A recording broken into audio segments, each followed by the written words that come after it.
Assalamualaikum. Hope so all of you will be doing great. In today's video, we are going to talk about PF test preparation 2026 part number 2. आइए अपने video को start करते हैं. MCQ is the SI unit of potential differences. तो हम option A से start करते हैं. अगर हम एम्पेयर की बात करें, so ampere is the SI unit of current.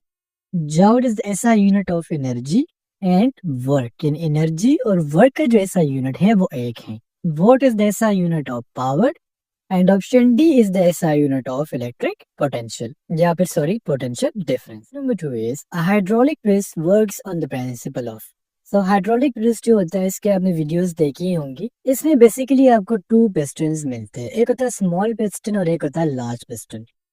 जैसे आप इलेक्ट्रिसिटी को प्रोवाइड करते हो, स्मॉल पिस्टन में जो प्रेशर क्रिएट होता है वो लिक्विड को तमाम डायरेक्शन में इक्वली फैला देता है और इसी की वजह से लार्ज पिस्टन में जो प्रेशर होता है वो बढ़ जाता है.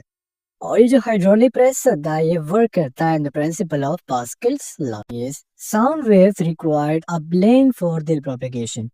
सबसे पहले तो आप इस बात को समझ लीजिए कि साउंड वेव्स हो, कोई भी वेव्स हो, उसको ट्रेवल करने के लिए मीडियम का होना जरूरी है. अगर आप मीडियम को निकाल लोगे तो वहां पर चाहे वो साउंड वेव्स हो, बेशक जो भी वेव्स हो, वो फिर ट्रेवल नहीं कर पाएंगे. सो मीडियम का होना जरूरी है. अब मीडियम आपको थ्री टाइप्स के मिलेंगे. एक होता है सॉलिड, देन होता है लिक्विड, देन होता है गैस. ये जो थ्री जो है ना, ये इस तरीके से स्टेट्स ऑफ मैटर है.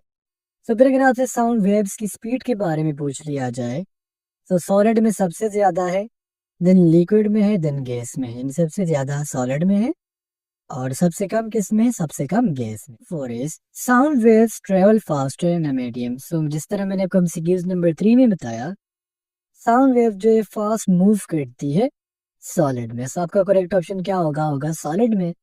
इसी तरीके से कुछ वैल्यूज बहुत ज्यादा इंपॉर्टेंट है जो पूछ ली जाती हैं. अगर हम साउंड की स्पीड की बात करें स्पेसिफिकली स्टील में, तो स्टील में कितने रफ्तार से चलती है, 5100 मीटर पर सेकेंड, और एल्यूमिनियम में 5000 मीटर पर सेकेंड. सॉलिड में अराउंड अबाउट ज्यादा है. फिर अगर हम गैसेस में बात करें तो गैसेस में 343 मीटर पर सेकेंड. लेकिन यहाँ पर अच्छा बेटा, यहाँ पर मैं एक चीज बताने लगा हूँ जिसके ऊपर साउंड वेव्स डिपेंड करती है. एक होता है मीडियम, एक होता है टेम्परेचर. इन दो चीजों पर साउंड डिपेंड करता है. ये हमने याद रखना, ये हमने भूलना नहीं है. इस तरीके से गैसेस में यहाँ पर अगर आप देख ले तो गैसेस में दिया गया है कि 343 मीटर पर सेकेंड जब टेम्परेचर 20 डिग्री सेंटीग्रेड होगा, और 331 मीटर पर सेकेंड जब टेम्परेचर 0 डिग्री सेंटीग्रेड होगा. इट्स मीन अगर आप टेम्परेचर बढ़ाते हो तो जो साउंड वेव्स की जो स्पीड है वो भी बढ़ती जाएंगी. 5 is the only element metal that is liquid at room temperature. Metal हम केमिस्ट्री में उन एलिमेंट्स को कहते हैं जिनकी एटॉमिक मोशन में 1, 2 या फिर 3 इलेक्ट्रॉन्स. गिवन ऑप्शन में ऑप्शन ए, बी, सी और टी ये चारों मेटल्स हैं. लेकिन वो मेटल, वो एलिमेंट जो रूम टेम्परेचर पर, रूम टेम्परेचर कितना है, 20 डिग्री सेंटीग्रेड, ठीक है. तो गिवन टेम्परेचर पर जो मर्क्यूरी है ये बेसिकली एक मेटल है. लेकिन फिर भी अगर आप इसे रूम टेम्परेचर पर रखोगे से आपको सॉरी लिक्विड फॉर्म में मिलेगा. बकाया अगर आप सोडियम की बात करें, सबसे बड़े एग्जांपल सॉल्ट है. सॉल्ट में भी आपको मेटल देखने को मिलता है, वो सॉलिड है. आयरन भी सॉलिड है और कॉपर भी सॉलिड है. 6 is a process in which liquid changes into gas without boiling is called. तो यहाँ पर सबसे पहले मैंने कहा कि हमारे पास एक सॉलिड है. में से एक सपोज कर ले आई से कोई भी सॉलिड है. फिर ये सॉलिड जो ये चेंज हो गया लिक्विड में, मैं इसको पानी से बना लेता हूँ. देन ये चेंज हो गया गैस में, ठीक है. हम इसको ऐसे निशान देंगे जैसे ये इवापोरेट कर रहा हो. सबसे पहले अगर सॉलिड लिक्विड में चेंज हो रहा है so this is known as melting. इन फिनोमेना को समझने की कोशिश कीजिएगा. A process in which solid change into liquid, it is known as melting. एक हो गया. Second one, if liquid change into solid, this is known as freezing. Okay? तो अगर solid liquid में change हो रहा है होगा melting, और अगर liquid solid में change हो रहा है फिर होगा freezing. Okay. अब next क्या है, अगर liquid gas में change हो रहा है, कोई liquid है वो gas में change हो रहा है, so it is known as evaporation. और जब ये गैस ऊपर हवा में जाता है इससे कंडेंस होकर पानी बनाता है। तो अगर गैस से वापस लिक्विड बन रहा है इसे फिर कहलाएगा कंडेंसेशन। सो गिवन ऑप्शन में हमारा जो करेक्ट ऑप्शन है वो है option D means experiment 7 is the particles of a liquid. अब यहाँ पर बेटा मैं कुछ चीजें आपको बता दूं। अगर हम सबसे पहले सॉलिड की बात करें तो इसके जो पार्टिकल्स होते हैं बहुत करीब होते हैं, ठीक है, इसके बीच में ऐसे स्पेसेस नहीं होते और इनमें जो इंटर मॉलिक्यूलर फोर्स है वो बहुत ज्यादा स्ट्रॉन्ग होती है। फिर होती है लिक्विड। लिक्विड में जो इसके एलिमेंट्स होते हैं थोड़े थोड़े से कोले होते हैं।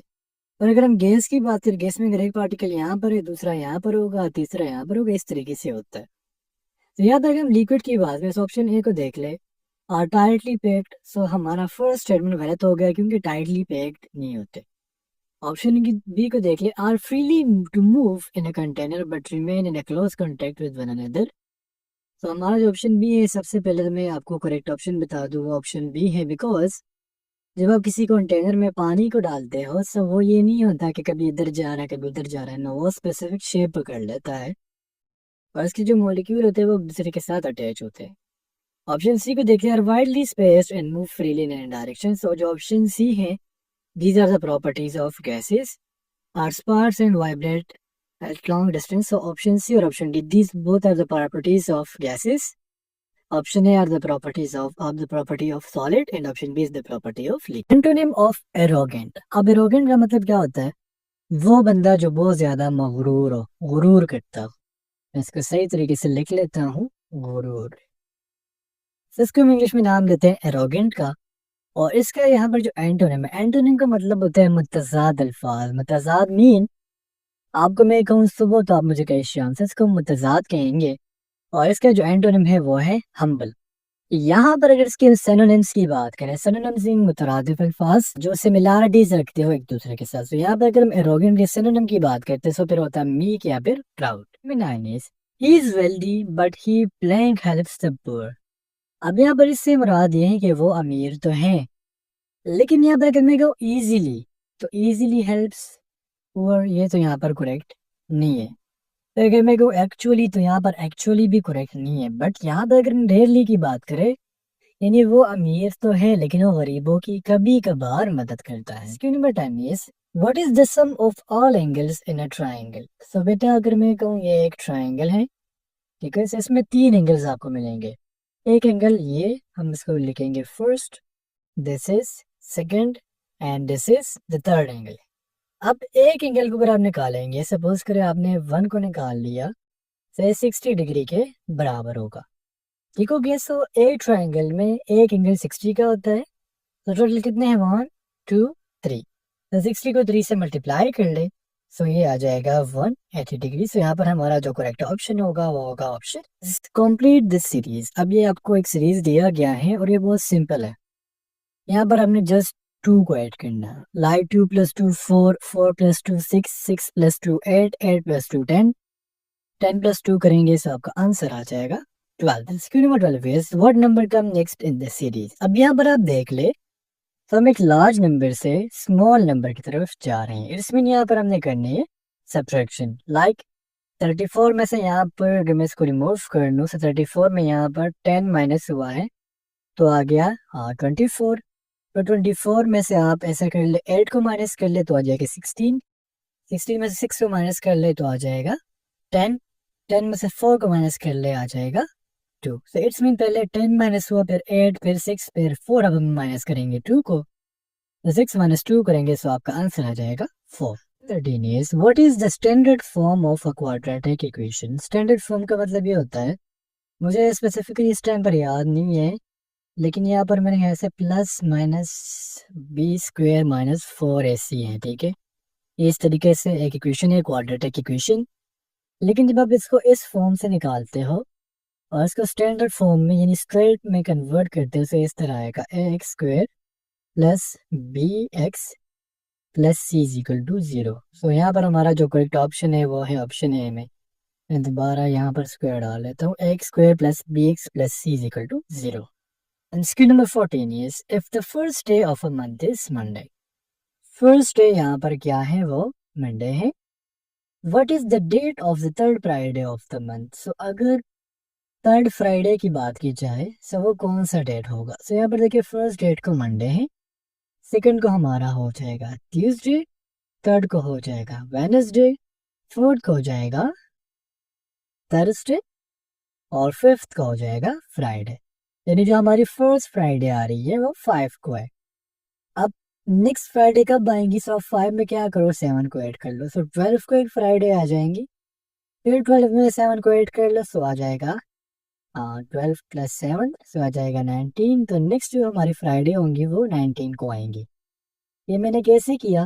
क्योंकि हमारी जो फर्स्ट फ्राइडे है वो आई 5 को, सो 5 में 7 को ऐड कर ले, क्योंकि एक वीक में 1 वीक में 7 डेज होते हैं। सो 5 में 7 को ऐड कर ले, आ जाएगा 12, 12 को भी फ्राइडे हो जाएगा, फिर 12 में अगेन 7 को ऐड कर ले, सो फिर आ जाएगा 19, सो 19 को भी फ्राइडे हो जाएगा। Last MCQ is when the velocity of an object become doubles then kinetic energy becomes. तो काइनेटिक एनर्जी हमारे पास हाफ mv² के बराबर है। सो अगर आप वेलोसिटी को डबल करोगे तो यहाँ पर आ जाएगा 2 का स्क्वायर, सो ये हो जाएगा 4। इट्स मीन अगर आप वेलोसिटी को डबल कर रहे हो तो काइनेटिक एनर्जी क्या होंगी? 4 टाइम इंक्रीज होंगी। काइनेटिक एनर्जी इसको हम सिंपल डिनोट करते हैं कि ई से, ये हमारे पास हाफ mv² के बराबर है। m क्या है? m आपका मास है और v आपकी वेलोसिटी है, और काइनेटिक एनर्जी मास और वेलोसिटी दोनों पर डिपेंड करती है। स्टूडेंट्स, ये थे आप लोगों के आज के एमसीक्यूज। उम्मीद करता हूँ आपको तमाम एमसीक्यूज क्लियर हुए होंगे। इंशाल्लाह नेक्स्ट वीडियो में मिलते हैं। अल्लाह हाफिज़।